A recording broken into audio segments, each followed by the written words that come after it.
One we are live. नमस्कार बाल मित्रांनो. आज हम मकर संक्रांति के बारे में कुछ गोष्टियां करेंगे, कुछ बातें करेंगे, छोटी छोटी बातें करेंगे. शक्तिमान कहते हैं ना, छोटी छोटी मगर मोटी बातें, बिल्कुल वैसी. ओके. तो आज हम देखते हैं कि ये मकर संक्रांति का जो फेस्टिवल है ये हम क्यों मनाते हैं, इसका क्या सिग्निफिकेंस है, ये इसी दिन क्यों आता है, 14 जनवरी 15 जनवरी इसी के आसपास क्यों आता है ये, और इसकी अलग अलग मान्यताएं क्या है, यानी अलग अलग स्टेट्स में कैसे ये सेलिब्रेट होता है और ऐसा क्यों सेलिब्रेट होता है. So let us begin. मेरे साथ है, आप जैसे कि देख पा रहे हैं, मेरे साथ है वेद प्रकाश हिरवानी. नमस्कार सर. आवाज नहीं आ रहा है आपका. नमस्कार नमस्कार. ओके. वेद अंकल का भी एक चैनल है, बिल्कुल अमित अंकल के जैसा. ओके, उसे भी आप जाकर जरूर सब्सक्राइब कीजिए. वेद अंकल, आपके चैनल का नाम बताइए. मेरे चैनल को आप अगर सर्च करना है तो वेद वाइस नाम से सर्च कीजिए. तो ओके. यूट्यूब में वेद वाइस नाम से ही वो काफी फेमस है. VICE. वेद VOICE. वॉइस. Okay, yes. मैं आपको जस्ट स्क्रीन शेयर करके बताता हूँ कि ये चैनल कौन सा है. Let me share the screen. Okay. So as we can see, आप वेद वॉइस नाम के चैनल के ऊपर जा सकते हो. इसे सब्सक्राइब कर दीजिए. यहाँ घंटी बनी है, उसे भी दबा दीजिए. और यहाँ पे 850 सब्सक्राइबर्स उनके ऑलरेडी हो चुके हैं. So this is the channel. इसके ऊपर वेद भैया भी ना, वेद अंकल भी बहुत सारे स्टोरीज बताते हैं वेदों से, पुराणों से. उनका तो नाम ही वेद है. तो वेदों से, पुराणों से वो स्टोरीज आपको समझाते हैं कि हर हर हर एक फेस्टिवल हम क्यों मनाते हैं. छोटी छोटी जो कहानियां होती है, जो दादा दादी बताया करते थे हमारे ज़माने में. आपके ज़माने में कई बार दादा दादी आपको, यानी इतना परिचय नहीं हो पाता या फिर इतना टाइम नहीं मिल पाता. हमारे ज़माने में होता था. तो हमें जितनी कहानियां पता है वो वेद अंकल आपको बताएंगे. इस चैनल के ऊपर ज़रूर जाइए. ओके. सो वेद अंकल, अभी अपन शुरू करते हैं हमारे टॉपिक से. ओके, तो टॉपिक का थोड़ा सा मैं इंट्रोडक्शन पहले करा दूं. आज हम जानेंगे कि मकर संक्रांति की क्या क्या सिग्निफिकेंस है. So let us go ahead. सबसे पहले तो मकर संक्रांति ये बराबर 14 या 15 तारीख को ही आती है, 14 या 15 जनवरी को. तो इसमें क्या है, आपने सीजन सुना होगा. There are various seasons. Normally west में दो ही सीजन्स होते हैं, समर होता है, विंटर होता है. लेकिन भारत में तो बहुत सारे ऋतु है. वहां पे भी वो लोग कहते हैं कि देयर स्प्रिंग. तो अलग अलग सीजन्स होते हैं, जैसे समर विंटर के अलावा स्प्रिंग नाम की भी एक चीज होती है. तो स्प्रिंग यानी क्या होता है, स्प्रिंग इज अ सीजन जिसमें बहुत सुहाना मौसम होता है, सर्दियां बीत चुकी होती है और समर आने वाला होता है. तो बहुत ज्यादा सनलाइट भी नहीं है और बहुत ज्यादा ठंडी भी नहीं है. तो इसे कहते हैं स्प्रिंग सीजन. तो ये नॉर्मली ना जनवरी फरवरी ये महीने में जो सीजन होता है, that is called a spring season. आप कई बार देखोगे कि बहुत सारे पेड़ों के ऊपर नई नई पत्तियां उगाई है. आप अगर कोई पेड़ देखेंगे तो उसके ऊपर बहुत सारे फूल दिखेंगे आपको इस सीजन में. सो that is called a spring season, यानी अभी जो सीजन चल रहा है. इस ऋतु में आप देखेंगे कि जो दिन और रात होती है वो इक्वल होती है. 12 12 घंटे का दिन है तो 12 घंटे की ही रात होगी. आपको ये शायद पता नहीं होगा, लेकिन कुछ बार दिन बड़े होते हैं और रातें छोटी होती है. और कुछ सीजन में, किसी दूसरे ऋतु में रात बड़ी होती है और दिन छोटा होता है. तो ये कैसे होता है, अगर आप समर की बात करें तो दिन बड़े होते हैं समर में. इसके वजह से आप देखिए कि गर्मी बहुत बढ़ जाती है. और यही अगर विंटर की बात करें आप, जो शीत ऋतु की बात करें आप, विंटर को क्या कहते हैं वेद जी? ठंड का मौसम. ठंड का मौसम जो अगर देखेंगे तो ठंड के मौसम में दिन छोटे होते हैं और रातें बड़ी होती है. तो लंबी राती की वजह से what do you get winter. आपको कम कम यानी सूर्य की गर्मी कम कम होती है, इसकी वजह से यू गेट ठंडी ज्यादा बढ़ती है हमारे यहाँ पे। So that is called as winter season.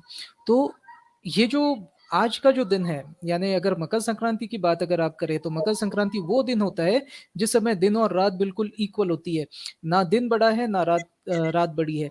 इसी वजह से देखिए कि सुहाना मौसम है, इसमें देखिए ठंडी भी जितनी चाहिए उतनी है और गर्मी भी जितनी चाहिए उतनी है। इसे कहते हैं संक्रांत। तो संक्रांति जिस दिन आती है उसे इक्विनॉक्स कहते हैं। थोड़ा सा मैं आपको जरा बता दूं, मान लीजिए कि ये हमारा सूर्य है और ये हमारी पृथ्वी है। तो पृथ्वी सूर्य के इर्द गिर्द इस तरीके से घूमती रहती है ना। लेकिन क्या पृथ्वी ऐसी सीधी खड़ी है? नहीं, पृथ्वी थोड़ी सी ऐसी टेढ़ी खड़ी है। और जो ये जो ऊपर का हेमिस्फीयर है जहाँ पे भारत देश है, वो भारत देश वाला हिस्सा थोड़ा सा सूर्य की तरफ ऐसा ऐसा है मान लीजिए। तो ये जब घूमेगा तब कभी तो ये सूर्य के पास होगा, और अगर इधर साइड चला गया तो सूर्य से दूर हो जाएगा। और ये रोज के रोज पृथ्वी ऐसी ऐसी घूमती रहती है। ठीक है। तो जब पृथ्वी इस दिशा ऐसी है, तब देखिए दिन हमारे पृथ्वी के ऊपर बड़े होंगे और रात छोटी होंगी। और वही अगर यहाँ पे आ गई पृथ्वी, तो यहाँ पे अगर आप देखेंगे तो रातें हमारी नॉर्दर्न हेमिस्फीयर यानी भारत देश में रातें छोटी हो जाएगी, और सदर्न हेमिस्फीयर में दिन बड़े हो जाएंगे और रातें छोटी हो जाएगी। हमारे इसमें रातें बड़ी होगी और दिन छोटे हो जाएंगे। तो ये इस तरीके से जो घूमता है ना, इसके वजह से ऋतु आपको मिलते हैं। तो अर्थ जिस तरीके से रोटेट होते रहती है और धीरे धीरे रिवॉल्व होती रहती है, यानी घूमती रहती है सूर्य के इर्द गिर्द, इसके वजह से आपको ऋतु मिलते हैं बहुत सारे। तो ये जो मकर संक्रांति है वो इस दिन होती है जिसमें दिन और रात दोनों इक्वल है, उस समय आपको मकर संक्रांति होती है। और यहां से आगे बढ़ते हुए हमेशा दिन बड़े होते रहेंगे, यानी हम उत्तरायण की तरफ जाएंगे। उत्तरायण यानी सूर्य जो है वो नदन साइड से ज्यादा उगेगा। यानी अगर आप सूर्य को रोज उगते हुए देखेंगे ना, तो आपको पता चलेगा कि सूर्य की उगने की दिशा भी बदलती रहती है रोज। कभी इस पहाड़ी के पीछे से उगेगा, कभी उस पहाड़ी के पीछे से। तो उत्तरायण यानी यहां से इस तारीख से यानी मकर संक्रांति से सूर्य हमेशा थोड़ा थोड़ा थोड़ा थोड़ा नॉर्थ की तरफ उगेगा। उगने की जो उसका पॉइंट है वो थोड़ा नॉर्थ की तरफ चलना शुरू हो जाएगा। इसे कहते हैं समर सॉलिटाइस यानी ही उत्तरायण। उत्तरायण यहाँ से लेकर यहाँ तक रहेगा और दक्षिणायन यहाँ से लेकर यहाँ तक रहेगा। ओके, एनीवेज चलिए, कुछ ज्यादा टेक्निकल हो गया। अभी थोड़े से फन फैक्ट्स हम देख लेते हैं। तिलगुड़, खाने पीने की चीजें, तिलगुड़। तो हम तिलगुड़ क्यों खाते हैं? वेद अंकल से पूछते हैं। वेद अंकल, हम तिलगुड़ क्यों खाते हैं आज के दिन, मकर संक्रांति के दिन? ओके, तिल गुड़ जो है वो मोस्टली दोनों हीट चीजें हैं। हीट अर्थात गर्म चीजें हैं। उष्म चीजें हैं। प्लस हाँ, उष्ण। अभी तिल गुड़ के साथ भी आप ये देखते होंगे कि जो मूंगफली या सिंगदाना की जो चिक्की होती है वो भी बहुत फेमस होती है मकर संक्रांति के टाइम पे। तो मकर संक्रांति के टाइम पे ऐसी चीजें ज्यादा खाई जाती हैं जो या तो गर्म है या फिर उनमें रेजिस्टेंस पावर बढ़ाने की क्षमता ज्यादा रहती है। तो जैसे आप इसमें आप अगर देखते हैं कि सोंठ के लड्डू होते हैं, सोंठ के लड्डू भी बहुत गर्म होते हैं। तो बहुत सारे जगहों में ऐसा होता है कि सोंठ के लड्डू भी आपको खिलाए जाते हैं। सोंठ के लड्डू आमतौर पे जो कमजोर लोग हैं, जिनको एनर्जी की जरूरत है, उसको बहुत ज्यादा खिलाया जाता है। और स्पेशली जो जिन लोगों का ऑपरेशन होता है, तो ऑपरेशन के बाद लोगों को सोंठ के लड्डू खाने को दिया जाता है। तो ये सोंठ के लड्डू क्या होते हैं कि ये हीट जनरेट करते हैं बॉडी के अंदर में। और जैसे आप ठंड के टाइम में जब जागते हो, ठंड के टाइम पे जब आप ट्रेवल करते हो, कुछ भी करते हो, तो उस टाइम पे आपको एनर्जी की जरूरत पड़ती है। तो बैठे बैठे तो एनर्जी आएगी नहीं। तो या तो आप अच्छे से काम कर लीजिए या फिर आप कुछ अच्छे सा ऐसा कोई गर्म चीज खा लीजिए। दोनों में से एक काम आप कर सकते हो। तो गरम खाना लोग ज्यादा प्रेफर करेंगे बजाय कि ज्यादा अच्छे से काम करने का। तो ये टाइम जो है आप देखना कि ये पिकनिक वगैरह मनाने के लिए भी बेस्ट टाइम रहता है। आप देखेंगे कि ये जो टाइम है मोस्टली लोग पिकनिक मनाने के लिए जाते हैं। दूसरी चीज़ है कि जैसे गुजरात में होता है, या अब तो पूरे भारत में चालू हो गया है कि लोग पतंग उड़ाते हैं। तो पतंग उड़ाते हैं तो ये पतंग उड़ाते हैं तो एक रीज़न ये भी है, जब आप पतंग उड़ाते हैं तो उस टाइम पे आपको धूप में खड़ा होना पड़ता है। तो धूप में खड़ा होना इस टाइम पे बहुत अच्छा लगता है। प्लस आपको एकदम ठंड भी नहीं लगती और एकदम गर्मी भी नहीं लगती है। हवा जो है वो भी मध्यम दर्जे की चलती है, अर्थात आपकी हवा जो है वो एकदम बारिश के टाइम पे सरसरा के भी नहीं चल रही है, नहीं गर्मियों के टाइम पे जैसे हवा बोलते हैं रुक गई है, वो वाला कंडीशन भी यहाँ पे नहीं रहता। तो जैसा आप पतंग जब उड़ाते हैं तो ये जो मौसम है सबसे बेस्ट टाइम रहता है। आप धूप में निकलिए, मैदानों में निकलिए, पतंगों को उड़ाइए, या फिर आप घूमने जाते हैं। जैसे अब पहले तो सिर्फ पिकनिक वाली बात होती नहीं थी, तो पिकनिक ना मान के उसी को हम बोल देते थे पहले के समय में तीर्थ यात्रा। तो तीर्थ यात्रा जो जाने का जो टाइम रहता था, ये भी बेस्ट टाइम रहता था। और ये एक ऐसा टाइम है कि आप अपने घर से निकलकर तीर्थ यात्रा में या उस तीर्थ में पहुंच जाइए, और तीर्थ में पहुंच के फिर वहां पर क्या है, स्नान कीजिए, मंदिरों में पूजा कीजिए। तो हिंदू धर्म में स्नान का बहुत ज़्यादा महत्व रहा है। आपने कुंभ स्नान सुने होंगे। तो कुंभ जैसे जो हरिद्वार और प्रयागराज के जो कुंभ होते हैं, वो आज के दिन से ही शुरू होते हैं। तो मकर संक्रांति में जो कुंभ कुंभ का, आपको अगर मैं थोड़ा सा पीछे ले जाऊं, तो जब हमारा जब समुद्र मंथन वाली, जब आपने एक घटना सुनी होगी, समुद्र मंथन में आपका अमृत निकला था, और अमृत की बूंदें जिस जिस जगह में गिरी थी, उनको कहा जाता है कि वहां पर आज हम कुंभ का मेला मनाते हैं। तो कुंभ में निकला था अमृत, और जहां पर अमृत गिरा था वहां पर कुंभ का मेला लगता है। तो इस प्रकार से हम उन चीजों को रिलेट कर सकते हैं। तो आपका जो करेक्ट। हरिद्वार और प्रयागराज का जो कुंभ होता है वो मकर संक्रांति से स्टार्ट होता है, और इस समय में सारे देश से लोग आकर, विशेष रूप से जो साधु होते हैं, जो धार्मिक लोग होते हैं, वो आकर एक जगह इकट्ठा होते हैं और कुंभ का स्नान करते हैं। तो कुंभ का स्नान का जो वर्णन है वो रामायण में भी मिलता है, महाभारत में भी मिलता है, और भी बाकी उपनिषदों में भी मिलता है। अभी आप कहेंगे कि कुंभ का स्नान, वो तो आप अपने घर के तालाब में भी जाकर स्नान कर सकते हैं, अपने घर के नियरेस्ट जो नदी है वहां भी जाकर स्नान कर सकते हैं। तो कुंभ में जाके या किसी एक पर्टिकुलर जगह में जाके स्नान करने का क्या फायदा हुआ? तो एक तो आप बोल सकते हो कि वो एक तीर्थ स्थान है, ये एक रीजन हो सकता है, पर उससे बड़ी एक बात मैंने जो अपने अध्ययन में पाई है वो कुछ ऐसा है कि जो कुंभ या कुछ एक ऐसे तीर्थ स्थान में एक विशेष जगह पर, एक विशेष तिथि पर मिलने से एक जो जन समुदाय का जो संकलन होता है, विशेष रूप से जो ज्ञानियों का संकलन होता है, वो बहुत ही महत्वपूर्ण होता है। अभी अगर मैं आप आज की बात करें तो फिर आज हम सभी कनेक्टेड हैं, वेल कनेक्टेड हैं। पर आज से आप 2000 साल पहले की बात सोचिए, तो इस समय में हम लोग वेल कनेक्टेड नहीं थे।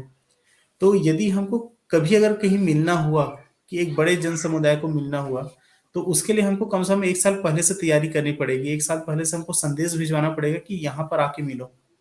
पर यदि इस चीज को स्थिर कर दिया जाए कि भाई चलो हम इस पर्टिकुलर 4 साल में इस जगह हम मिलेंगे ही मिलेंगे, तो ये क्या हुआ कि 4 साल में पूरे भारत का जो ऋषि समुदाय था, विशेष रूप से ऋषि साधु संतों का जो समुदाय था, वो एक जगह जाकर मिलता था।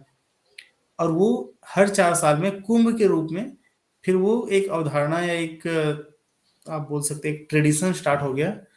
अब जब एक जगह यहाँ पर मिलते हैं तो फिर हम लोग क्या करते हैं कि पिछले 4 साल में मैंने जितना कुछ सीखा, मैंने जितना कुछ जाना, मैंने जितना कुछ पाया, वो मैं जाकर कुंभ में जब मैं सबसे मिलूंगा तब मैं सबसे बताऊंगा इस चीजों को कि भाई मैंने ये चीजें बताई हैं, मैंने ये चीजें सीखी, मैंने ये चीजें देखी हैं। अभी कुंभ में सारे देश से लोग आते हैं और अपनी अपनी अनुभव को, अपनी अपनी जो अध्ययन है, खोज है, जो इन्होंने अभी तक कुछ वैज्ञानिक खोज की है उसके बारे में, कुछ उपलब्धि उन्होंने हासिल किया है उसके बारे में वो लोगों को बताते हैं। तो कुंभ मेला वास्तव में देखा जाए तो सिर्फ एक स्नान का या एक किसी रीति रिवाज का मेला न होकर ये एक तरह से ज्ञान का मेला आप कह सकते हैं। जितने भी आप धर्म ग्रंथ देखते हैं, अधिकतर धर्म ग्रंथ में आप ये देखते हैं कि एक किसी कुंभ के मेले में, या एक जैसे रामायण की मैं बात करता हूँ, रामचरितमानस की मैं बात करता हूँ, तो रामचरितमानस में ये लिखा है कि याज्ञवल्क्य के नाम के एक ऋषि हैं, वो कुंभ के मेले में नहाने के लिए जाते हैं। और जब याज्ञवल्क्य कुंभ के मेले में नहाने जाते हैं तो वो भरद्वाज मुनि के आश्रम में रुकते हैं, और वहां से फिर रामायण की कथा शुरू होती है। वहां से रामायण की कथा वो पूछना शुरू करते हैं। तो गोस्वामी तुलसीदास जी ने जो रामचरितमानस लिखा है, उसमें वो कुंभ के मेले से ही शुरुआत की गई। तो आप समझ सकते हैं कि कुंभ का मेला भारतीय संस्कृति के लिए कितना महत्वपूर्ण रहा है, क्योंकि जितने भी आपके अच्छे अच्छे कुछ जो ग्रंथ लिखे गए हैं, वो इसी प्रकार से मेलों से या इसी प्रकार के आयोजनों से ही शुरू हुए हैं। तो आप समझ सकते हैं कि कुंभ का मेला कितना इंपॉर्टेंस रहा है। और ये मकर संक्रांति, चूंकि ये उत्तर भारत है, तो इसीलिए मकर संक्रांति के समय में एक ऐसा समय है कि अब गर्मियों का आगमन चालू हो रहा है, तो कुंभ के मेले में एकत्रित होना ये सबके लिए सुखदायी घटना होती थी पहले से। फिर अगर हम और आगे बढ़ते हैं तो भीष्म जी, आप सभी को पता होगा भीष्म पितामह। अगर आपने महाभारत सीरियल देखा रहा होगा तो मुकेश खन्ना जो जी हैं, वो भीष्म पितामह के रोल को ऐसा निभाए हैं कि जब भी हम भीष्म पितामह कहते हैं तो उन्हीं का चेहरा सामने आ जाता है। तो भीष्म पितामह जो है वो महाभारत के युद्ध में, जब महाभारत का जो पहला पर्व है वो भीष्म पर्व है, तो भीष्म पर्व खत्म होते होते वे बुरी तरीके से घायल हो जाते हैं। उनको उतने ज्यादा उनको बाण लगते हैं कि ऐसा लगता है कि वो बाणों की सैया में सोए हैं। तो वास्तव में उनको इतने ज्यादा बाण लगे हुए थे कि उनका एक एक जो शरीर का एक एक अंग है वो बाणों से छीद गया था, और इतने ज्यादा उनको बाण लगे थे कि वो जमीन पे गिर नहीं पाए, वो जमीन से ऊपर उड़ गए बाणों के कारण। तो वे इसी हालत में बहुत लंबे समय तक वेट करते हैं, और उनका वेट करने का वो उनके पास इच्छा मृत्यु का वरदान था। तो इच्छा मृत्यु एक ऐसी चीज है कि हम जब चाहें तब मरेंगे। तो वे क्या करते हैं कि ये जो उनको दर्द है, वो दर्द को सहते सहते एक लंबे समय तक वे वेट करते हैं, और वो इच्छा मृत्यु के वरदान को अपना निभाते हुए उत्तरायण का वेट करते हैं, मतलब आज के दिन का वेट करते हैं, जो संक्रांति के दिन का है उसका वेट करते हैं। अभी संक्रांति के दिन को वे अपना प्राण त्याग करते हैं। तो ये लिखा गया है गीता में कि हमारे पास दो प्राण त्यागने के दो मार्ग होते हैं, एक होता है उत्तरायण मार्ग और एक होता है दक्षिणायन मार्ग।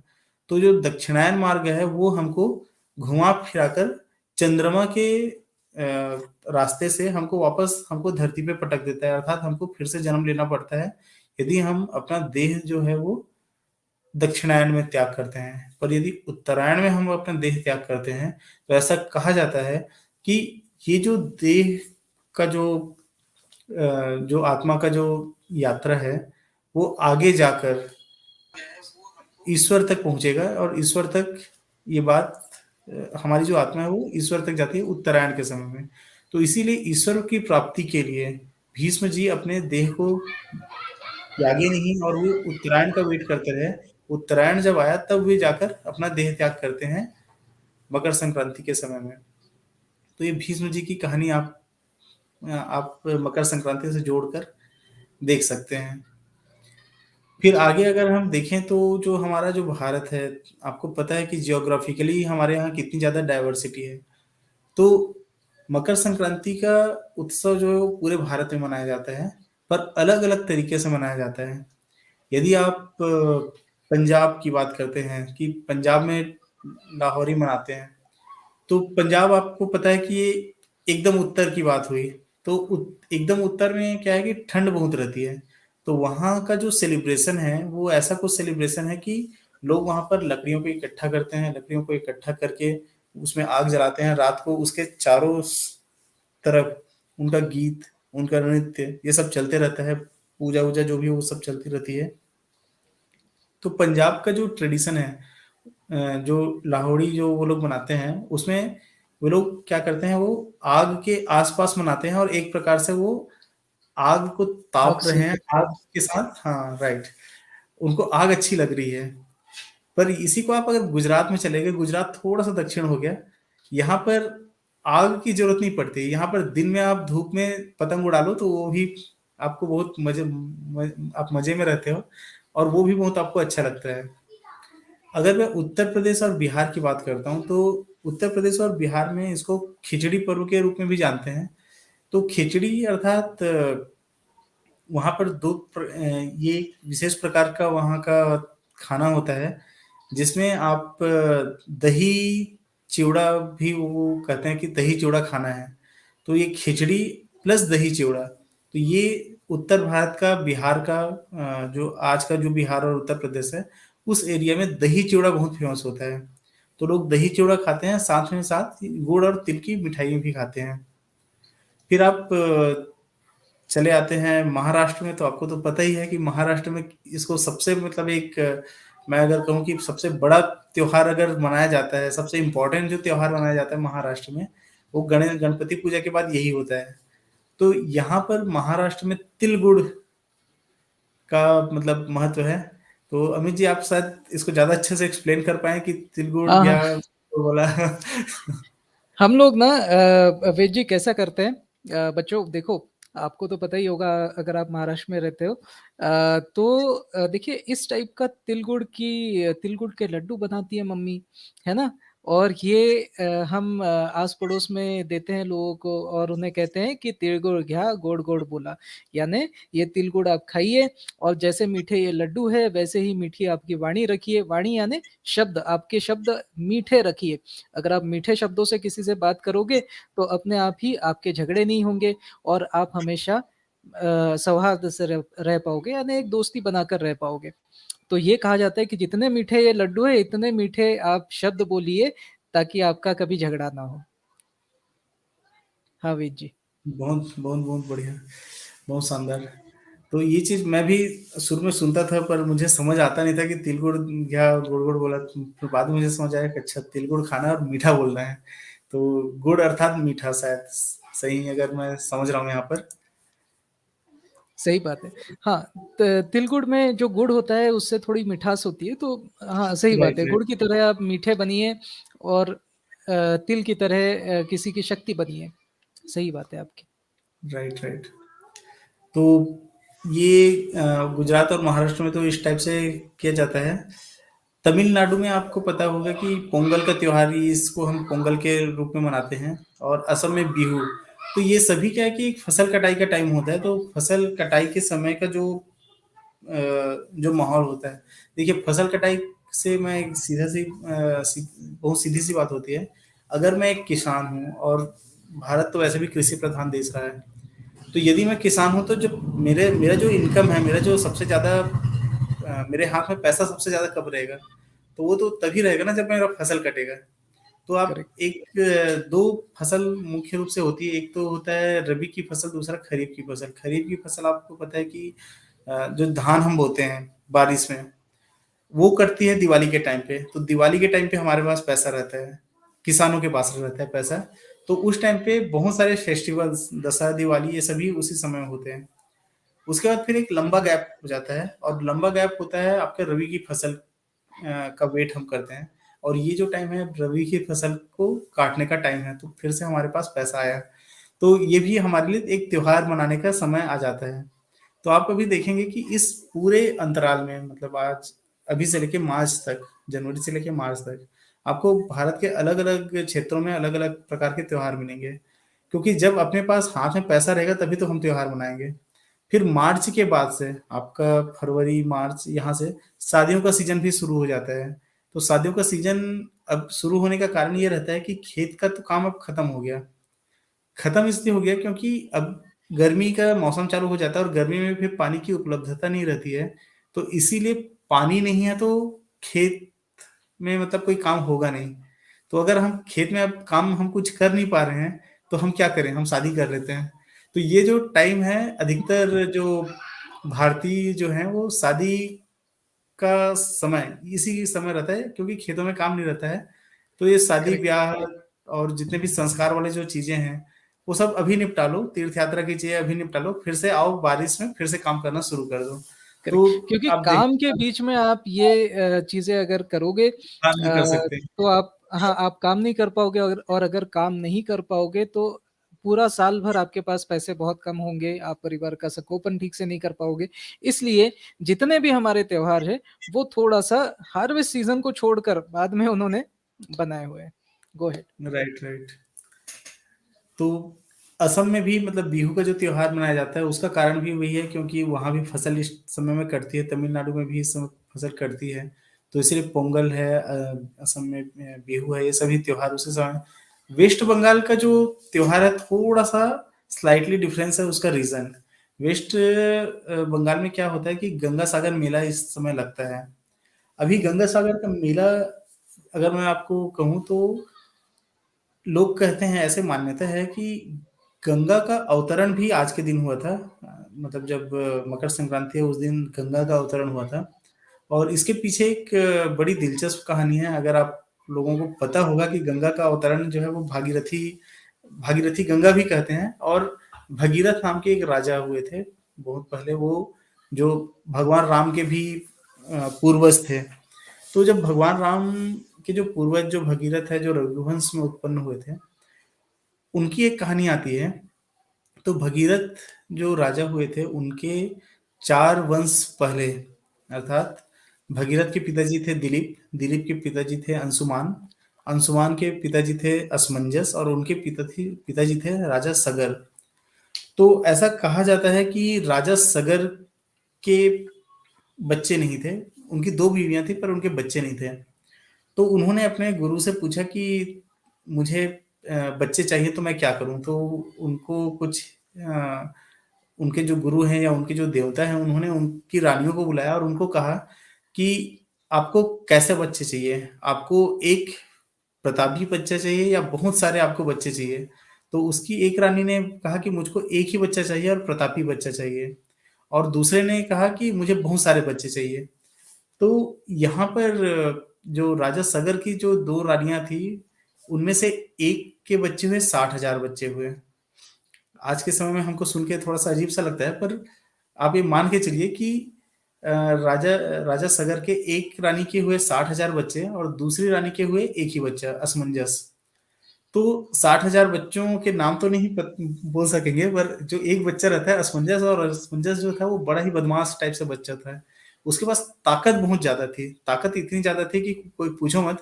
पर उसकी ताकत का वो सही इस्तेमाल नहीं कर पाता था। आप ये बोल सकते हैं कि शायद उसको संगति अच्छी नहीं मिल पाई। तो राजा सगर जो है वो अपने बेटे असमंजस से बड़े परेशान रहते थे। तो आपको अगर रामायण, वाल्मीकि रामायण यदि आप पढ़ेंगे तो इस असमंजस का वहाँ पर वर्णन मिलता है कि अ, जब जब दशरथ बोलते हैं कि मैं अपने बच्चे को कैसे वनवास दे दूँ, आज तक हमारे कुल में किसी को वनवास नहीं दिया गया था। तो कैकेयी उसको ये कहती है कि आपसे पहले भी मतलब असमंजस को वनवास दिया गया था। तो असमंजस एक ऐसा राजा है रघुकुल में, जिसको उसके पिताजी ने जानबूझकर वनवास दिया था, पर वो राम जैसा वनवास नहीं था। उसके साथ उसकी पूरी सेना थी, उसकी सुख-सुविधा थी, उसकी रानियाँ थी, सब कुछ था उसके पास। उनको ऐसा खाली हाथ नहीं भेजा गया था। तो राजा सगर जो हैं, वो अपने असमंजस जो अपने बेटे हैं, उससे ज़्यादा अपने पोते को, जिनका नाम था अंशुमान, तो अंशुमान से ज़्यादा प्यार करते थे और अंशुमान को हमेशा वे अपने पास रखते थे। तो राजा सगर ने क्या किया था कि राजा सगर एक अश्वमेध यज्ञ कराते हैं, और अश्वमेध यज्ञ का वो जैसे ही कंप्लीट करने वाले रहते हैं, तो उनका घोड़ा चोरी हो जाता है। और जब ये घोड़ा जब चोरी होता है, तो ये मतलब कहते हैं कि उसको इंद्र ने चुराया था, और वो ऐसी जगह जाके बांध देते हैं इंद्र की उसको खोजना बड़ा मुश्किल था। तो राजा सगर जो है वो अपने 60,000 बच्चों को बोलते हैं कि जाइए और अपना मेरा घोड़ा खोज के लाइए। तो उसके 60,000 जो बच्चे हैं वो पूरी धरती पे पहले सबसे पहले खोजना शुरू करते हैं। जब उनको कहीं पे धरती पे नहीं मिलता है तो फिर वो जमीन को खोदना शुरू करते हैं। तो कहते हैं कि राजा सगर के जो 60,000 बच्चे हैं वो जमीन को इतना ज़्यादा गहरा खोदते हैं, थोड़ा-सा मतलब बात पचेगी नहीं, मगर ऐसा लिखा गया है पुराणों में कि राजा सगर के जो 60,000 बच्चे हैं वो जमीन को इतना खोदते हैं कि वहाँ पर बहुत बड़े-बड़े गड्ढे बन जाते हैं। और जब आगे जाकर, बहुत आगे जाकर जब नदियों का पानी उस गड्ढों में भरा, तो वही जाकर सागर बना, मतलब ये जो सागर जो हम शब्द सुनते हैं वो सगर से उत्पन्न है। तो सगर के बच्चों ने सागर बनाया है, ऐसा कहा जाता है। तो वो घोड़ा खोजने के लिए वो पाताल लोक तक खोद देते हैं जमीन को, फिर भी उनको नहीं मिलता। फिर ऐसा कहते करते घूमते घूमते वो एक कपिल मुनि के आश्रम में जाते हैं, जहां पर इंद्र जो है वो घोड़े को कपिल मुनि के आश्रम में वो बांध दिए रहते हैं। अभी जो उनके 60,000 जो बच्चे हैं, ताकत उनके पास रहती है, पर दिमाग जो बात होती है ना, दिमाग का जो इस्तेमाल है वो अच्छे से वो लोग नहीं कर पाते। फिर वो क्या करते हैं कि वो जैसे घोड़ा बंधा हुआ देखते हैं तो उनको लगता है कि यही चोर है, अर्थात इसी ने हमारा घोड़ा चुराया है। और इसी के चलते वो क्या करते हैं कि कपिल मुनि के ऊपर आक्रमण कर देते हैं। अगर आपको आप उपनिषद या विष्णु भगवान के 24 अवतार के बारे में आपको यदि पता होगा, तो कपिल मुनि भी विष्णु भगवान के एक अवतार माने जाते हैं। तो जो कपिल मुनि है वो बड़े ही तेजस्वी मुनि हैं। गीता में भी लिखा गया है कि जो मुनियों में मैं कपिल मुनि हूँ, ऐसा करके। तो कृष्ण भगवान खुद मतलब ये कहते हैं कि जो मुनि हैं, जितने भी मुनि आज तक हुए हैं, उनमें से सबसे ज्यादा तेजस्वी मुनि कपिल मुनि हुए हैं। तो कपिल मुनि क्या करते हैं कि अपना हुंकार से, हुंकार अर्थात जैसे हम किसी को डांटते हैं जोर से, तो डांटते हैं तो सामने वाला सहम जाता है। तो ऐसा वो इतना जोर से डांटते हैं कि जो 60,000 बच्चे हैं वो वहीं पे भस्म हो जाते हैं। उनके डांट में ही इतना पावर था कि वो 60,000 बच्चों को एक साथ भस्म कर देते हैं।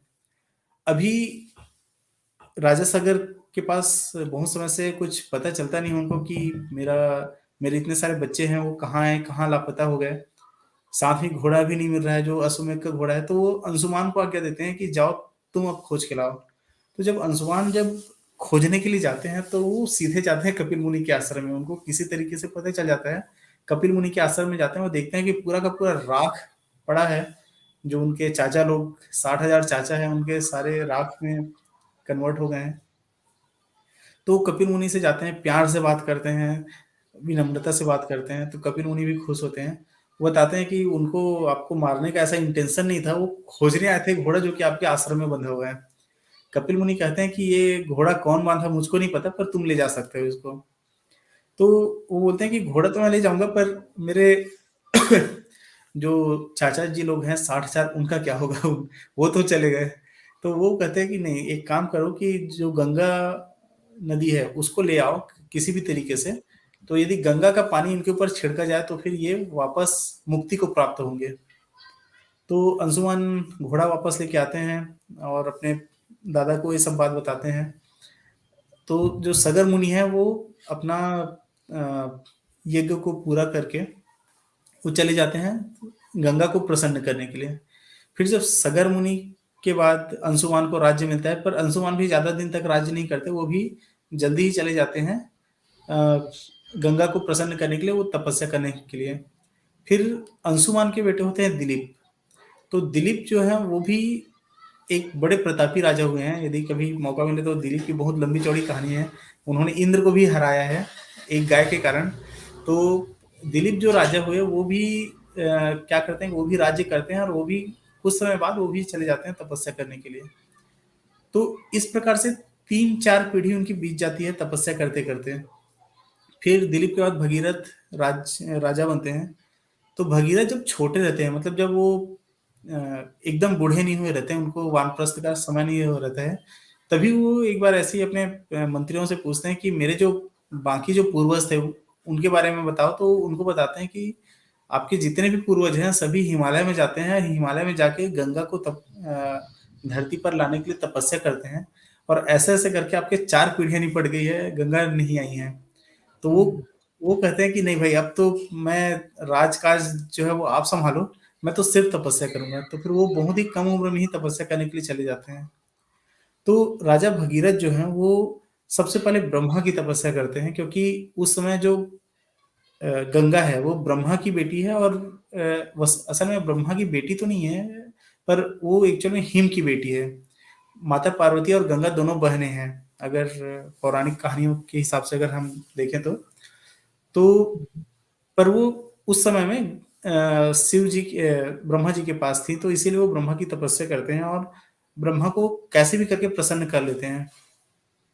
अभी क्या होता है कि ब्रह्मा जी उनको वरदान दे देते हैं कि ठीक है, तुम्हारा मैं गंगा को धरती पर छोड़ दूंगा, पर एक बड़ी समस्या ये है कि अगर स्वर्ग से गंगा नदी अगर धरती पर गिरेगी तो उसकी प्रवाह इतनी तेज है कि वो जमीन को फोड़कर पाताल में चली जाएगी, तुम जमीन उसको रोक झेल नहीं झेल नहीं पाओगे। पाएगी। जी, झेल नहीं पाएगी। तो वो बोलते हैं कि बीच में कुछ तो हो जहाँ पे वो रुके। तो इनको ब्रह्मा जी बोलते हैं कि भाई एक काम करो, तुम करो शिव जी की तपस्या और शिव जी को प्रसन्न करो। तो भगीरथ जो है वो फिर से शिव जी की तपस्या करते हैं और शिव जी को प्रसन्न करते हैं और उनको एग्री कर लेते हैं कि जब गंगा जी आएंगी तब आप उसको कंट्रोल करना है, वो आपके सिर पे गिरेगी और कहीं नहीं गिरेगी।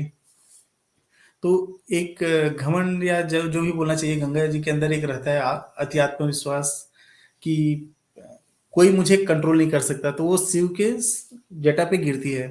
तो शिव जी भी ऐसा वो भी अपना एटीट्यूड पे रहते हैं, वो बोलते हैं कि नहीं ठीक है, तुमको तो मैं ऐसा बांधूंगा कि तुम हिल नहीं पाओगे।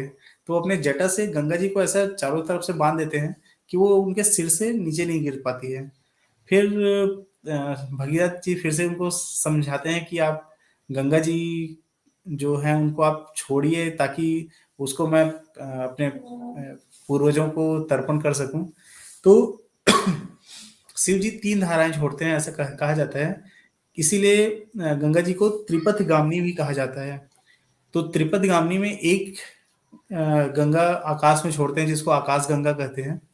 दूसरी गंगा धरती पर उतरी जिसको हम भगीरथी गंगा या फिर गंगा नदी के बारे में जानते हैं। और तीसरी गंगा जो है वो पाताल में बहती है जिसको पाताल गंगा भी कहा जाता है। अभी पाताल गंगा और आकाश गंगा के बारे में तो हमें नहीं पता, पर जो हमारी जो गंगा है वो गोमुख से निकलती है, गंगोत्री से, और वो इलाहाबाद, प्रयागराज, उसके बाद फिर बिहार, उड़ीसा इधर से होते हुए फिर वो जाती है कलकत्ता। तो जो कलकत्ता का जो मुहाना है जहाँ पर आप गंगा को कई भागों में बटा हुआ देखते हैं, कहते हैं कि वहीं पर कपिल मुनि का आश्रम था और उसी के बाद से वो समुद्र से जाकर मिल जाती है। तो इस प्रकार से गंगा जो है वो भगीरथ के जो चाचा जो रहते हैं, उनके चाचा तो नहीं, उनके पूर्वज जो रहते हैं 60,000, उनका वो फिर वो तर्पण करती हैं और इस प्रकार से उनको स्वर्ग की प्राप्ति या मोक्ष की प्राप्ति होती है। और ऐसा कहा जाता है कि तब से गंगा नदी अनवरत लोगों का या पापियों का पाप धोते धोते कल्याण करती। जी। तो ये कहानी है गंगा अवतरण की। तो पश्चिम बंगाल में जो गंगा अवतरण दिवस मनाया जाता है उसके पीछे की कहानी ये है कि जो सगर के जो वंशज हैं और भगीरथी ने जो गंगा जी को लाया था इस धरती पर, तो आज के दिन ही गंगा जी धरती पर अवतरित हुई थी। राइट। सो बच्चों, आप जो छोटी-छोटी चीज़ें आप देखते हो ना कि हम जो छोटे-छोटे त्योहार मनाते हैं, तो हर एक त्योहार के पीछे की हिस्ट्री क्या है, वो वेद जी के चैनल के ऊपर आपको ज़रूर मिलेगी। तो जैसे कि उन्होंने बताया कि गंगा अवतरण दिवस, हमें तो इतना ही पता था गंगा अवतरण दिवस होता है, लेकिन गंगा अवतरण दिवस क्यों मनाया जाता है? गंगा जी भारत या पृथ्वी के ऊपर जब आई, तब उसके पीछे कितना बड़ा इतिहास था, कितने सारे जनरेशंस, यानी एक तो भगीरथ राजा, उनके बेटे दिलीप, उनके बेटे अंशुमन और उनके दादाजी सगर, इनकी क्या हिस्ट्री रही है और क्यों गंगा जी को उन्होंने पृथ्वी के ऊपर लाया, ये स्टोरी यानी जानने में इंटरेस्ट अगर होगा तो ज़रूर आप वेद जी के चैनल के ऊपर ज़रूर जाइए, वेद वॉइस। ओके, अब आगे चलते हैं। मैं आपको थोड़ा-सा बताना चाहूँगा कि देखिए ये जो भी हम जितने भी क्षण मनाते हैं, क्षण यानी फेस्टिवल्स मनाते हैं, तो जितने भी फेस्टिवल्स भारत में मनते हैं, उनका कोई ना कोई साइंटिफिक आधार होता है।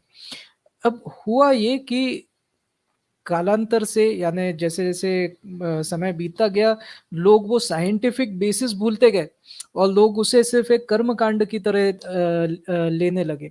तो इसे कर्मकांड की तरह लेने से बेटर है कि इसके पीछे का साइंस आप जानें और उसके हिसाब से अगर आप देखेंगे तो मकर संक्रांति अगर आपको सेलिब्रेट करनी है, तो सबसे पहली चीज़ आपके दिमाग में आनी चाहिए कि यहाँ से हमारा समर सॉलिस्टिस यानी उत्तरायण शुरू होता है।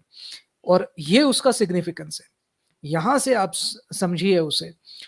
एक साइंटिफिक एटीट्यूड के साथ भारतीय उत्सव को मनाइए। भारतीय जितने भी उत्सव होते हैं भारत के, वो सभी कोई ना कोई साइंटिफिक तिथि के ऊपर होते हैं, कोई ना कोई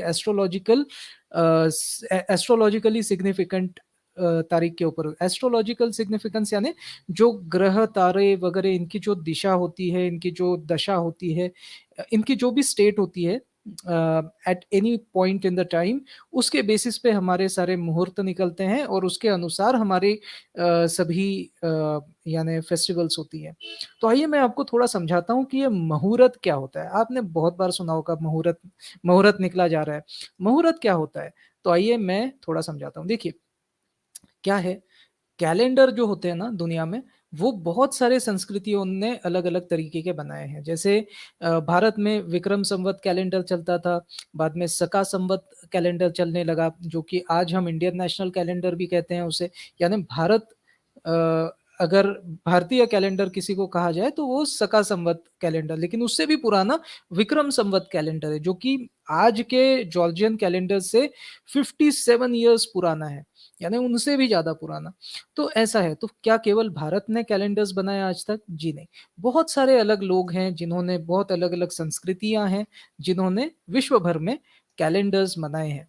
तो जैसे मुसलमान लोग हैं, वो हिजारी कैलेंडर यूज़ करते हैं। तो ये चंद्रमा के इसके ऊपर होती है। यानी देखो, चाँद जो होता है ना, चाँद महीने में 15 दिन छोटा-छोटा होने लगता है और बाद में एक दिन ऐसा आ जाता है जब वो पूरी तरह से गायब हो जाता है। That is called as new moons day, यानी अमावस्या की रात में आपको चाँद भी नहीं दिखता, तो इसलिए एकदम गुड़ पंधेरा हो जाता है, ठीक है? तो ये 15 दिन तो ऐसे होते हैं और उसके बाद में आप देखेंगे कि हर दिन थोड़ी-थोड़ी उसकी चकोर निकलती रहेगी और थोड़ा बड़ा-बड़ा होते जाएगा चाँद, और बाद में 15 दिन बाद, और 15 दिन बाद वो फुल मून डे आ जाएगा। फुल मून डे यानी चाँद एकदम बड़ा दिखेगा आपको, ठीक है? बिल्कुल एक गोल रोटी की तरह, ठीक है? तो 15 दिनों में गायब हो जाएगा, 15 दिनों में पूरा बन जाएगा। इसे कहते हैं ल्यूनर साइकिल। तो ये 1 महीने में 1 बार होता है। 1 महीने में 15 दिन में वो छोटा हो जाएगा, 15 दिन में बड़ा हो जाएगा। 15 प्लस 15 कितना हुआ? 30, यानी 1 महीना, ठीक है? तो इसे कहते हैं ल्यूनर कैलेंडर, या इसके बेसिस पे अगर कोई फेस्टिवल्स मनाए जाते हैं, तो उसे ल्यूनर कैलेंडर के हिसाब से कहेंगे। तो ऐसे मुसलमान लोग ल्यूनर कैलेंडर को फ़ॉलो करते हैं। जो क्रिश्चियन लोग हैं, जैसे जो अमेरिकन या वेस्टर्न कंट्रीज़ से जो लोग हैं, ये नॉर्मली ग्रेगोरियन कैलेंडर यूज़ करते हैं। तो ये ग्रेगोरियन कैलेंडर 1700 समथिंग में अस्तित्व में आया, और उस समय क्या था ना कि उस समय ब्रिटिश एम्पायर बहुत बड़ा हुआ करता था। पूरे पृथ्वी के ऊपर बहुत सारे ऐसे देश थे जिनके ऊपर अंग्रेज़ी हुकूमत थी। तो अंग्रेज लोग जो कैलेंडर मानते थे, वो सबने मानना शुरू कर दिया, क्योंकि अंग्रेज़ों की हुकूमत हुआ करती थी और एक यूनिफ़ॉर्मिटी आ गई पूरी दुनिया में। आजकल सभी लोग जॉर्जियन कैलेंडर, ये सॉरी ग्रेगोरियन कैलेंडर ही इस्तेमाल करते हैं, क्योंकि अंग्रेज़ों की हुकूमत थी हर जगह पे, तो सब सब लोगों को वो पता था कि क्या है, क्या नहीं, तो they started following. I hope मेरी करेक्ट स्क्रीन आपको दिख रही होगी। Okay, great. So that is Gregorian calendar. ये किसके ऊपर बेस्ड है? ये चांद के ऊपर बेस्ड है या सूरज के ऊपर? तो ये सूरज के ऊपर बेस्ड है। सूरज के ऊपर यानी वो लोग ये देखते हैं कि भैया समर सॉलिटाइज क्या है, विंटर सॉलिटाइज क्या है, यानी उत्तरायण दक्षिणायण। इसे देखकर, यानी क्या, कि मान लीजिए कि ये सूर्य है और मान लीजिए कि ये पृथ्वी है, तो पृथ्वी जो है वो एक वर्ष में ऐसा सूरज का पूरा एक चक्कर लगाती है, ठीक है? तो इसे कहते हैं 365 डेज, यानी 1 ईयर। ओके, तो इस चक्कर के ऊपर अगर आधारित आपने कोई कैलेंडर बनाया, तो उस कैलेंडर को कहते हैं सोलर कैलेंडर। तो ऐसा क्रिश्चियन लोग इस्तेमाल करते हैं, इसे ग्रेगोरियन कैलेंडर कहते हैं। फिर भारत वाले जो कैलेंडर्स हैं वो कैसे हैं?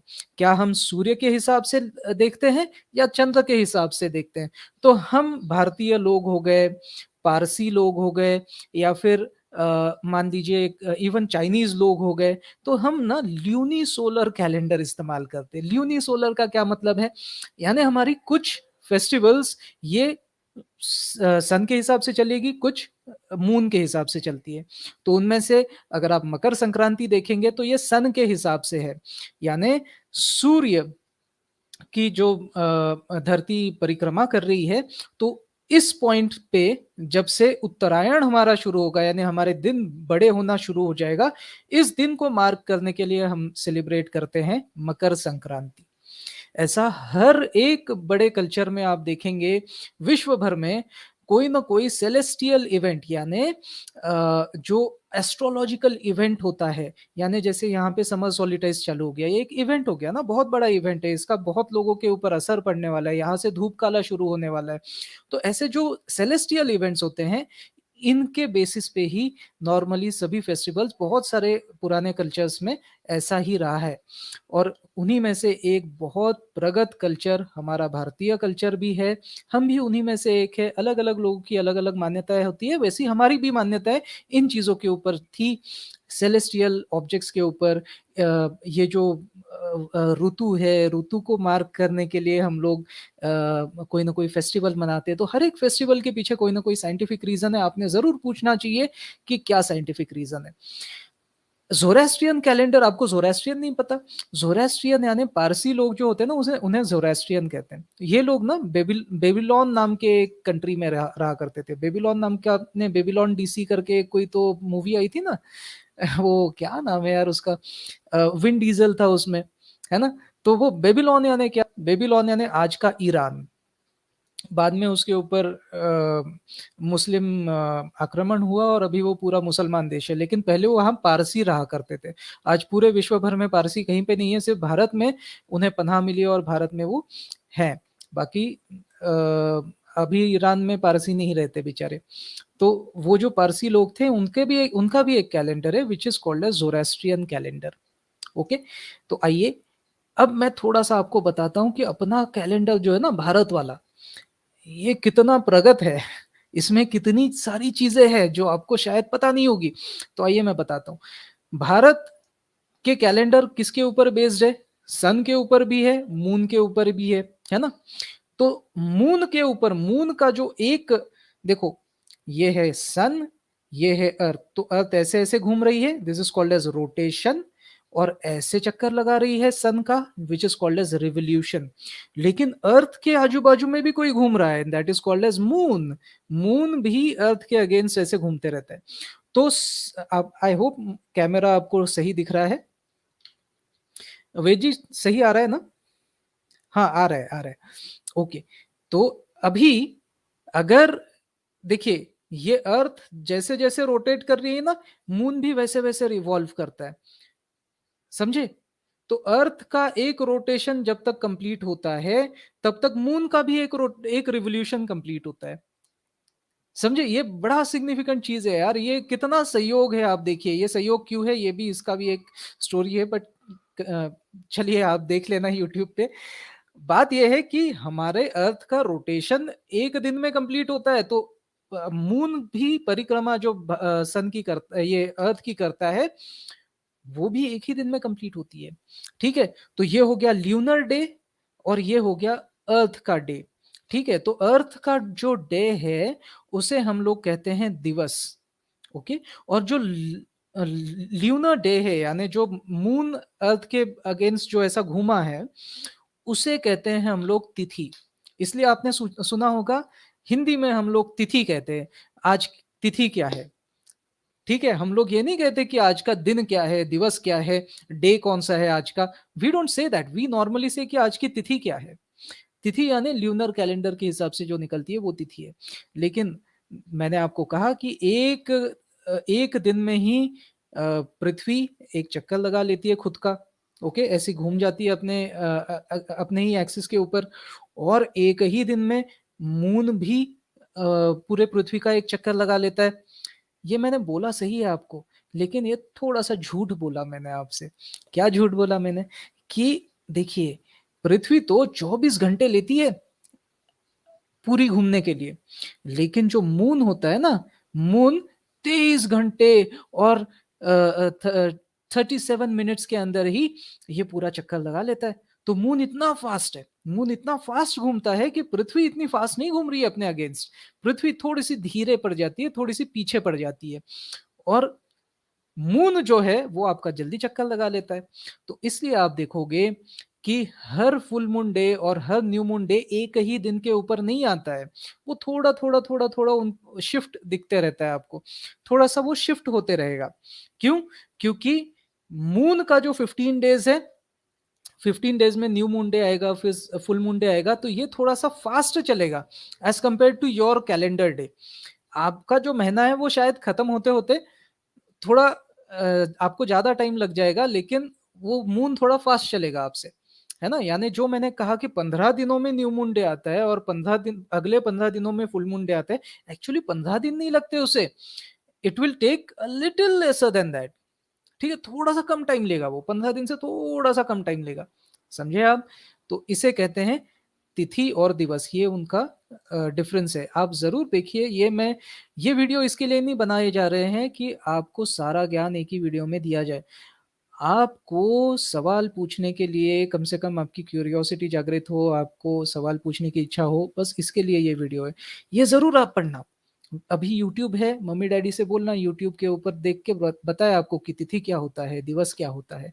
फिर मम्मी डैडी से ये भी पूछना कि एक दिवस जो है उसमें 60 घटिकाएं होती है और एक घटिका में 60 पल होते हैं, यानी एक दिवस में 3600 पल होते हैं। आप बॉलीवुड में सॉन्ग सुनते हो ना, बस एक पल, बस एक पल, तो वो पल यानी क्या? पल यानी moment. What is one moment, what is one पल? पल यानी एक दिन का, यानी 24 घंटों का 3600वां हिस्सा। यानी एक दिन को इतने छोटे छोटे बारीक बारीक टुकड़ों में काट लो, तो जो 3600वां हिस्सा है दैट इज कॉल्ड एज पल। यानी कितना छोटा हो गया। अब वो पल, पल को भी और छोटा काट रहे हैं लोग। एक पल को भी उन्होंने और 60 हिस्सों में बांट दिया, उसे कहते हैं विपल। तो भारतीय परंपरा, भारतीय विज्ञान, ये इतना डीप था। हमारा जो विज्ञान है ये इतना डीप लेवल पे था, इतना सूक्ष्म था हमारा विज्ञान। तो इसलिए आप अपना विज्ञान भी देखिए, बाहर भी विज्ञान देखिए आप, बाकी कल्चर्स में कैसा है, और सभी से सब अच्छी चीजें लीजिए। अपने पास भी बहुत सारी अच्छी चीजें हैं, उन्हें आप निग्लेक्ट मत कीजिए। जरूर आप अपने परंपराओं से भी जुड़िए, इसमें बहुत विज्ञान है। अब आगे चलते हैं। अब जो दो घटिकाएं होती है ना, उनको साथ में कहते हैं मुहूर्त। तो मुहूर्त एक तो अच्छा होता है या बुरा मुहूर्त होता है, तो यहां से आता है वो मुहूर्त। आपको अगर किसी ने पूछा कि मुहूर्त क्या होता है यार, मुझे समझाओ जरा, तो आप समझा सकते हो भैया तिथि क्या है, दिवस क्या है। और फिर एक दिवस में इतनी घटिकाएं, एक घटिका में 60 पल है, और एक पल में 60 विपल होते हैं। दो घटिकाओं को साथ में अगर जोड़ लो तो उसे कहते हैं मुहूर्त। कुछ मुहूर्त अच्छे होते हैं, कुछ मुहूर्त बुरे होते हैं। तो ये आपको, आप जरूर ये और यूट्यूब चैनल्स के ऊपर भी देखिए। इसके बाद भारत में दो बहुत ही इंपॉर्टेंट कैलेंडर्स बने आज तक। एक है विक्रम संवत, वो विक्रमादित्य राजा जो है, जो उज्जैन वाले, उज्जैन आपको पता है ना, एमपी में है। वो पहले मालवा किंगडम था, यानी मालवा, मालवा करके एक वहां पे राज्य था। और उस मालवा राज्य में जो उज्जैन करके उनकी सिटी थी, उस उज्जैन सिटी में जो विक्रमादित्य राजा राज करते थे, उन्होंने विक्रम संवत की स्थापना की। इसके बारे में अगर वेद अंकल को ज्यादा पता होगा, वेद अंकल आप कुछ कहना चाहोगे? विक्रमादित्य वैसे भारतीय पुराण में भी आता है, और विक्रमादित्य से ज़्यादा उनके जो भैया हैं भगीरथी का नाम आता है। तो एक ऐसा मतलब राजा हुआ विक्रमादित्य, उसके ऊपर इतनी कहानियाँ हैं, सिंहासन बत्तीसी उसके ऊपर है, और आपका जो एक तो सिंहासन बत्तीसी है, और एक विक्रम बेताल का जो कहानियाँ जो आप बच्चों लोग पढ़ते हैं, तो ये विक्रम विशेष बेताल रूप वाली से कहानियां तो मैं भी सुनता था हाँ, बचपन में। ये राइट, राइट। विक्रमादित्य वही राजा है दोस्तों। ये वही राजा हैं विक्रमादित्य, और उसके बाद भी और भी राजा हुए जिनका नाम विक्रमादित्य हुआ, पर वे उतने फेमस नहीं हुए जितना ये विक्रमादित्य हुए। तो ऐसा कहा जाता है कि जो विक्रमादित्य हैं वो कई बार मतलब पूरे पृथ्वी के राजा थे, ऐसे कहा जाता है उस समय का। और इसीलिए विक्रम उनके जन्म तिथि के आधार पर, जब उनका जन्म हुआ था उस तिथि के आधार पर विक्रम संवत शुरू हुआ था। तो अगर विक्रम संवत का आप अगर ये देखेंगे जो काल अवधि है, वो जो अभी अंग्रेजों का जो कैलेंडर है उससे सिर्फ 56 साल या कुछ ऐसा, ज्यादा फर्क 57 नहीं है। इयर्स हाँ, पहले 50 चलता है वो। हाँ, यानी लगभग उतना ही है। हाँ, तो विक्रमादित्य जो है विक्रमादित्य वो, महाराज हाँ, जब ईसा जन्मे मसीह थे, से 57 साल पहले हुए थे, ऐसा आप हाँ कह एग्जैक्टली सकते हैं। तो 57 बीसी से ये शुरू हुआ है, ऐसा कह सकते हैं। बीसी यानी आपको पता है, एडी यानी आफ्टर क्राइस्ट, बीसी यानी बिफोर क्राइस्ट। तो जीसस क्राइस्ट जिस समय जन्मे उसे वो जीरो कहते हैं, और वहां से फिर पहला साल हुआ तो उसे 1 एडी, दूसरा साल हुआ तो 2 एडी, ऐसे वो एडी यानी आफ्टर क्राइस्ट, एक्चुअली वो आफ्टर क्राइस्ट ही है लेकिन एडी कहते हैं उसे। और यही अगर क्राइस्ट के जन्म से कुछ एक साल पहले तो वो 1 बीसी कहते हैं, 2 साल पहले तो 2 बीसी कहते हैं, यानी बिफोर क्राइस्ट। वैसे ही विक्रम संवत ये राजा जो है वो 57 ईयर्स जीसस क्राइस्ट से भी पहले जन्मे थे। तो हमारा विक्रम संवत जो कैलेंडर है ये 57 ईयर्स और पहले से है जीसस क्राइस्ट से भी। और जीसस क्राइस्ट भी जब थे उस समय भी ये ग्रेगोरियन कैलेंडर जो है, ये जो क्रिश्चियन कैलेंडर है, ये उस समय भी नहीं आया। ये तो उन्होंने 1700 कुछ में लाया, जो कि बहुत वर्ष बाद में आया। हमने तो उस समय विक्रम संवत जी जब जीवित थे उनके हिसाब से हमने ये कैलेंडर लाया। Ved ji, correct me if I am wrong. हाँ, बिल्कुल सही बोल रहे हैं। हमारे तो यहाँ जो पंचांग की सिस्टम है, it has been so old and so, यानी इस ये चीज मैं आप स्ट्रेस करना चाहता हूँ कि आप केवल फेस्टिवल को तिलगुल खाने तक सीमित मत रखिए, ये भी देखिए कि हम लोग कितना पहले प्रगाढ़ ज्ञान था हमारा, हमें कितना पता था, पंचांग कितने हमारे पुराने थे। बाकी कल्चर्स ने भी बहुत कुछ किया है, लेकिन हमने भी बहुत कुछ किया है, और ये आपको याद रहना चाहिए। वेद जी। तो अगर आप सिर्फ भारत में देखते हैं तो भारत में ही आपको बहुत से ऐसे कैलेंडर मिल जाएंगे। तो तमिलनाडु के कैलेंडर अलग चलते हैं, कर्नाटक के कैलेंडर अलग चलते हैं, मलयालम के कैलेंडर अलग चलते हैं, ये असम, तो मैंने दो ही कलकत्ता बताए के यहाँ पे, अलग चलते लेकिन हैं। वेद जी जो बता रहे हैं, वेद जी के पास तो और भी बहुत सारे कैलेंडर्स उन्हें पता है। तो केवल ये तो दो ही कैलेंडर नहीं है, भारत में ही इतनी सारी अलग अलग विचारधाराएं थी, और विचारधारा से बेहतर कि अलग अलग लोगों ने रिसर्च किया। अब देखिए, एक आधे टॉपिक के ऊपर रिसर्च करने वाला साइंटिस्ट मैं अकेला थोड़ी रहूंगा, कोई और भी साइंटिस्ट होगा जो रिसर्च करेगा उसके ऊपर, कोई और भी करेगा। तो ऐसे कितने सारे रिसर्च पीपल हमारे साथ थे जिन्होंने अलग अलग टाइप के कैलेंडर्स बनाए। हाँ वेद जी, गो अहेड। तो जैसे आप विक्रम संवत वाले कैलेंडर की बात करते हैं, और जैसे महाराष्ट्र में खुद उसका एक अलग कैलेंडर चलता है वहाँ भी। तो अगर आप जो श्रावण का जो महीना होता है जिसमें हम लोग शिव जी की उपासना करते हैं, तो आप देखिए कि उत्तर भारत का जो श्रावण है वो 15 दिन पहले आ जाता है, और जो महाराष्ट्र का जो श्रावण है वो 15 दिन बाद शुरू होता है। तो एक ऐसा बिल्कुल। मतलब इतना ज़्यादा डाइवर्सिटी है इंडिया में इस बात को लेके। जैसे शक संवत है तो जो शकों का जब राज था, तो उस समय शक संवत शुरू हुआ, तो वो भी जो अ, जो संविधान जो है वो शक संवत को मानता है। तो आप कभी देखेंगे कि आप कोई विशेष, अगर कोई बड़ा कुछ घटनाक्रम होता है जिसको राजपत्र जारी किया जाता है भारत सरकार के द्वारा, तो वे ज्योग्राफिकल कैलेंडर में भी लिखते हैं, जो अंग्रेजों का कैलेंडर है।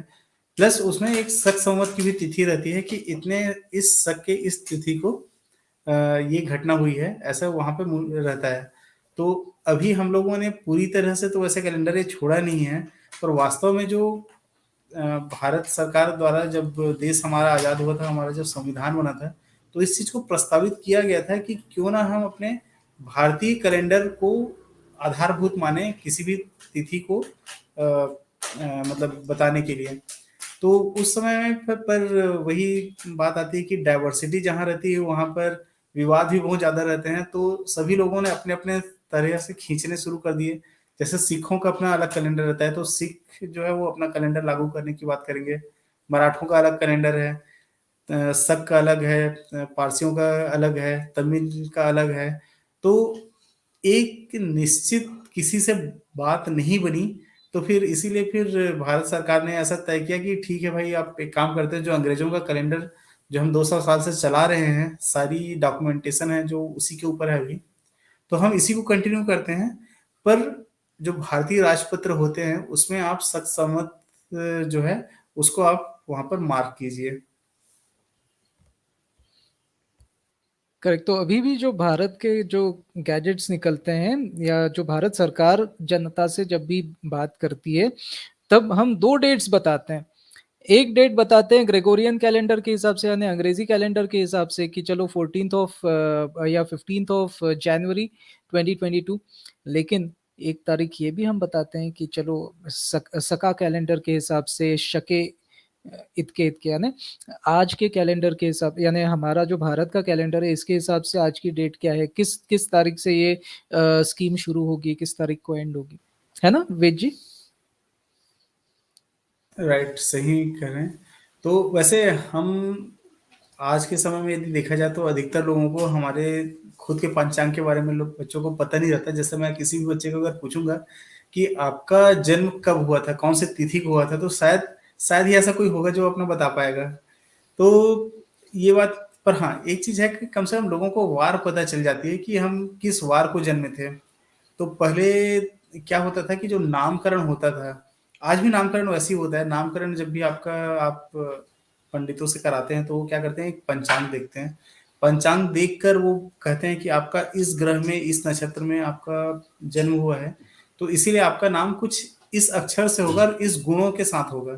तो आपको पता होगा कि गुण भी होते हैं। अगर आप कभी कैलेंडर आप देखें तो वहां पे आप देखिए कि गुण मिलान जो करते हैं विशेष रूप से शादी ब्याह के समय में, तो गुण मिलान जो होते हैं ना, तो वो भी कैलेंडर के हिसाब से कि वो किस समय में जन्मा था, उसी हिसाब से उनका। तो अभी अगर मैं आपको कहूं कि अगर जो हमारे पूर्वज हैं वो क्या करते थे कि अगर एक लड़के और एक लड़की का नाम अगर सुनते थे तो नाम सुनकर ही वे गुण भी मिला डालते थे। मतलब उनके पास इतना उस समय का दिमाग रहता था कि अच्छा ठीक है इसका ये नाम है, तो वो एक पूर्व धारणा रहती थी कि इस नक्षत्र में उसका जन्म हुआ है, इस राशि में उनका जन्म हुआ है। तो ये सभी चीजें जो है वो अ, मतलब पहले से ही मतलब निर्धारित रहती थी। तो आपके नाम से आपका चरित्र का पता चल जाता था। Exactly exactly। और नाम भी लोग इस हिसाब से रखते थे कि ये किस वक्त इनका जन्म हुआ, तो उसी उसी हिसाब से नाम रखे जाते थे। और उस समय, यानी उस समय सेलेस्टियल बॉडीज का क्या पोजीशन था, यानी जो जो हमारे ग्रह तारे हैं उनकी क्या पोजीशन थी, उसके हिसाब से हम लोग नामकरण किया करते थे। तो एक एक लेकिन मैं आप आपको अभी भी इस जैसे अपने दादा लोगों के नाम को देखोगे तो जैसे समारू, मंगलू, बुधारू, तो इस टाइप से भी मतलब लोगों के नाम रहते थे कि इस दिन को जन्म हुआ है तो इसका नाम कुछ ऐसा हाँ रख लिया जाए। और वो उनके व्यक्तित्व में कोई असर नहीं डालता था। सबसे अच्छी चीज ये रहती थी कि आप पुराने जो अपने दादा लोगों को अगर आप देखेंगे, दादा परदादा लोगों को, तो आप लोगों को आप देखेंगे कि उनके नामों में कोई एकदम जैसे यूनिकनेस नहीं रहता था। जैसे आज के समय में हम लोग बहुत ज्यादा देखते हैं कि नाम खराब ना लगे बिल्कुल भी। तो ये वाली जो चीज है, उस समय में इतना ध्यान तो नहीं दिया जाता था, पर हाँ तिथि और ग्रह को बहुत ध्यान रखा जाता था। और गुड मॉर्निंग उनका जो एवरीवन। नाम का पहला अक्षर है, नाम का पहला अक्षर बहुत ही सावधानी से चूज किया जाता था। तो इसीलिए आप पुराने लोगों के जैसे नाम देखे होंगे ना, तो थोड़े से अटपटे नाम भी आपको देखने को मिलते हैं। और उसका रीजन यही है कि उनका नाम का जो पहला अक्षर है वो फिक्स रहता था। अब हमेशा ही दिखेगा। हाँ, अब देख पा रहे हो आप? हाँ, तो इससे पहले मैंने ये बताया था आपको कि ऐसे सेक्टर्स में हम लोग डिवाइड कर लेते हैं। आप देख पा रहे हो ना वेद सर? हाँ हाँ, अभी दिख रहा है, राइट। ओके। तो अर्थ जो है, हमारी धरती जो है, इससे इक्विडिस्टेंट इतने 12 नक्षत्र है। तो ये सेम 12 नक्षत्र है। ये आप क्रिश्चियंस देख लीजिए या फिर आप हिंदूज देख लीजिए, सबको तो आसमान एक जैसा ही दिखता है ना भाई, हर किसी को। तो सभी में ये 12 नक्षत्र ही हैं। वे उन्हें अलग कहते हैं, हम इसे अलग कहते हैं। जैसे वो उसे पाइसिस कहते हैं, हम उसे मीन कहेंगे, है ना? वो उसे टैरस कहेंगे तो हम उसे शायद मकर कहते हैं। तो ये है, वो उन्हें जेमिनाई कहते हैं, हम उसे मिथुन कहते हैं। तो राशियां, हम उसे राशि कहते हैं। ये 12 राशियां हैं हमारी। क्रिश्चियन लोग उसे क्या कहते हैं, वो क्रिश्चियन लोग क्या कहते हैं उसे? आई थिंक वो जोडियक कहते हैं, जोडियक। जोडियाक, यस, जोडियाक। तो राशियाँ उनके उनके में भी राशियाँ ही रहती हैं और उनके भी 12 राशि हैं। उनका पर राशियों का जो निर्धारण है, वो जन्म तिथि के अनुसार से होता है और हम लोगों का जो राशियों का निर्धारण है, वो जन्म तिथि के साथ-साथ उस समय में कौन-सा ग्रह प्रबल था या कौन-से ग्रह की क्या स्थिति थी, ये भी हम अ, मतलब कैलकुलेट करते हैं।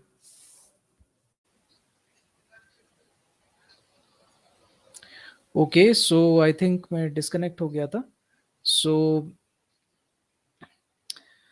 देखिए, अभी मैं ये जितने भी नोट्स हैं ना, ये सारे के सारे नोट्स आपको कहाँ मिलेंगे दोस्तों? ये देखने के लिए मैं जस्ट एक बार स्क्रीन शेयर करके भी बता देता हूँ आपको। ये आपको मिलेंगे यहाँ पे, यूट्यूब पे जाइए, ये मेरे चैनल के ऊपर जाइए, यहाँ पे आप देख पाओगे, ये वाला वीडियो है। इस वीडियो के डिस्क्रिप्शन में आइए, ये वीडियो डिस्क्रिप्शन में यहाँ पे आप ये लिंक है ना, कंट्रोल दबाकर क्लिक कीजिए तो अलग टैब में ओपन हो जाएगा। ये ओपन ओपन इन वेब कर सकते हो आप। तो ये क्या है? ये वही व्हाइट बोर्ड है जो मैं आपको दिखा रहा था। ये जितना भी मैंने कंटेंट आपको यहाँ दिखाया, ये सारा का सारा कंटेंट बच्चों यहीं पे अवेलेबल है, यहाँ पे आपको दिख जाएगा। वो लोड होने में थोड़ा टाइम लेगा, इंटरनेट कनेक्शन स्लो होने के कारण, लेकिन यहाँ पे आपको नोट्स दिख जाएँगे। और केवल इतना नहीं, ये आप मॉडिफ़ाई भी कर सकते हो। ऐसा नहीं है कि केवल मैंने नोट्स दे दिए और आपने पढ़ लिए, ऐसा नहीं। ये नोट्स अगर आपको 2 चीज़ें और पता चले, तो आप भी नोट्स में ऐड कर दीजिए, है ना? अगर और कोई अगर देखेगा वीडियो तब तक तो उसे नए और ज़्यादा बेटर नोट्स मिलेंगे क्योंकि आपने उसमें मॉडिफ़िकेशंस किए हुए हैं, है ना? तो आप ये कभी भी कर सकते हो। यहाँ पे जो आप देख पा रहे हो ना ए वगैरह, तो ए को क्लिक कीजिए तो यहाँ पे आप टेक्स्ट कोई भी टाइप कर सकते हो, इस टेक्स्ट को अलग-अलग कलर दे सकते हो और इसे मूव कर सकते हो कहाँ वो आना चाहिए। जैसे यहाँ यहाँ आना चाहिए, कहाँ कहाँ रखना है वो टेक्स्ट, फिर इसमें कलर क्या देना है, ये सब आप चूज़ कर सकते हो, है ना? तो आप अपने हिसाब से अच्छे से इसे इन नोट्स को और भी अच्छा बना सकते हो आप। ऐसा नहीं कि अमित अंकल और वेद अंकल ने कुछ तो दे दिए नोट्स तो वही पढ़ने हैं आपको। और पढ़िए, इन कैलेंडर्स के बारे में और जानने की कोशिश कीजिए। बहुत सारी अलग-अलग संस्कृतियाँ हैं दुनिया में जिन्होंने और देखिए जैसे ज़ोरास्ट्रियन कैलेंडर, ये भी पढ़ने की कोशिश कीजिए कि पारसी लोग कैसे कैलेंडर यूज़ करते हो। समझो तो कि क्या है क्या नहीं। ग्रेगोरियन कैलेंडर भी बहुत कुछ है उसमें। आप देखिए कि उनके क्या कैलकुलेशंस है, वो कैसे करते हैं। और फिर अपने तो ज़रूर देखिए, विक्रम संवत कैसे काम करता है, शका संवत कैलेंडर कैसे काम करता है, ये ज़रूर देखिए आप। और इसके बारे में अगर कोई जानकारी मिले, तो तुरंत यहाँ पे नोट कर सकते हो। ये नोट्स हर किसी के लिए कभी भी काम आ जाएँगी। ये देखिए अगर कोई यूट्यूब वीडियो मिल जाए, तो उसे भी यहाँ पे पेस्ट कर दिया, तो ये यहाँ पे आप पेस्ट कर सकते हो। इस पे क्लिक करोगे तो वीडियो चलना चालू हो जाएगा। तो ये नोट्स बड़े काम के हैं, आपके भी काम आएँगे और इसे और भी आपको बढ़ाना है। हमेशा देखिए ऐसा नहीं है कि समाज से हमें हमेशा नॉलेज लेते नहीं रहना है। कभी ऐसा भी करना है कि समाज को हम वो नॉलेज दोबारा वापस करें, है ना? अगर हमें नॉलेज आ गया, तो वो नॉलेज हम सामने वाले को भी देना चाहिए। क्योंकि जो भी आज अगर आप नॉलेजेबल हो, तो वो समाज की वजह से हो। आज अगर मुझे ये सारी चीज़ें पता क्यों मुझे ये सारी चीज़ें पता चली? क्योंकि इंटरनेट है, क्योंकि हमारा समाज है, क्योंकि ये पूरा इंटरनेट लोग मैनेज करते हैं और इतने सारी इन्फॉर्मेशन वो लोग नेट पे डालते हैं, इस वजह से मुझे पता चला। तो ये समाज की वजह से पता चला ना मुझे, तो मैं इसीलिए इस इन्फॉर्मेशन को और मीनिंगफुल तरीके से लोगों को देना चाहूँगा और एक अच्छे तरीके से और समझा-बुझा के और यानी आसानी से समझ में आए इस तरीके से मैं बनाता हूँ, एक वीडियो बना देता हूँ उसका और वो लोगों को दे देता हूँ, लोग उसको समझें। अब मैं चाहता हूँ कि मेरे वीडियो से अगर आप समझे हो कोई चीज़, तो उस वीडियो को और बेहतर बनाओ, मेरे नोट्स को और बेहतर बनाओ, ताकि ये बेहतर नोट्स बाकी दुनिया को पता चले। Okay? So until next time, this is Amit signing off. जय हिंद, वंदे मातरम। मेरे साथ बोलिए बच्चों, सत्य सनातन वैदिक धर्म की जय, वंदे मातरम।